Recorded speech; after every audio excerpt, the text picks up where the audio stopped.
কালিয়াকৈর সড়ক পরিবহন শ্রমিক ফেডারেশনের কেন্দ্রীয় সাধারণ সম্পাদক হুমায়ুন কবির খানকে সংবর্ধনা। কালিয়াকৈর প্রতিনিধি গাজীপুরে কালিয়াকৈর বাংলাদেশ সড়ক পরিবহন শ্রমিক ফেডারেশনের কেন্দ্রীয় সাধারণ সম্পাদক ও বিএনপির কেন্দ্রীয় নির্বাহী সহ শ্রম বিষয়ক সম্পাদক হুমায়ুন কবির খানকে নাওলা গ্রামবাসী পক্ষ থেকে সংবর্ধনা দিয়েছে। রবিবার সকালে ৮ জুলাই উপজেলার আশিকনগর পার্কে নাওলা গ্রামবাসী পক্ষ থেকে গণসংবর্ধনা দেওয়া হয়।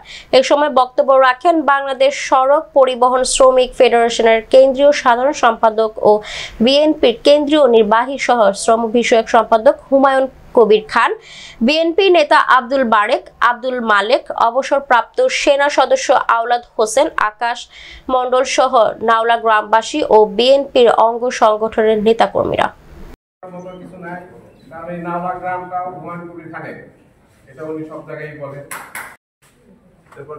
আমি আরেকবার ধন্যবাদ জানাই।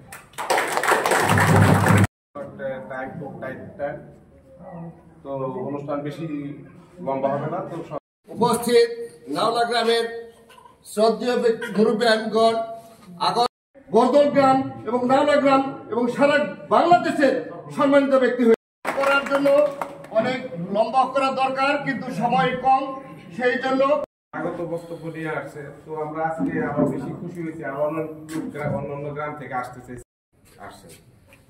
এর মধ্যে তুমি স্বপ্রণোদিত হয়ে কৃতজ্ঞতা জানাই আজকে খালেদা জিয়া, বেগম খালেদা জিয়া এবং তার নমস্কার। আজকে আশা ব্যক্ত করছে। আরেকজন লোক আছে শ্রদ্ধেয় পরিমল দা। আমাদের এলাকার সকল সময় আমাদের উনি আমার রাজনীতির সত্যিকার অর্থে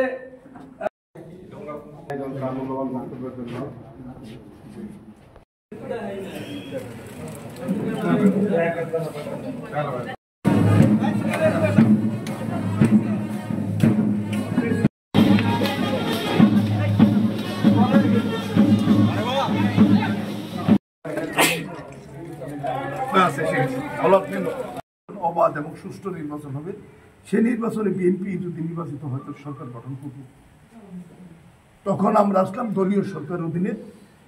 এবং আমি মনে করি যেহেতু দীর্ঘদিন ক্ষমতার বাইরে থাকার পরেও সাধ্য অনুযায়ী আমি আমাদের এই দক্ষিণ এলাকার যে কোনো মানুষের যে কোনো প্রয়োজনে আমি কাজ করার জন্য চেষ্টা করছি।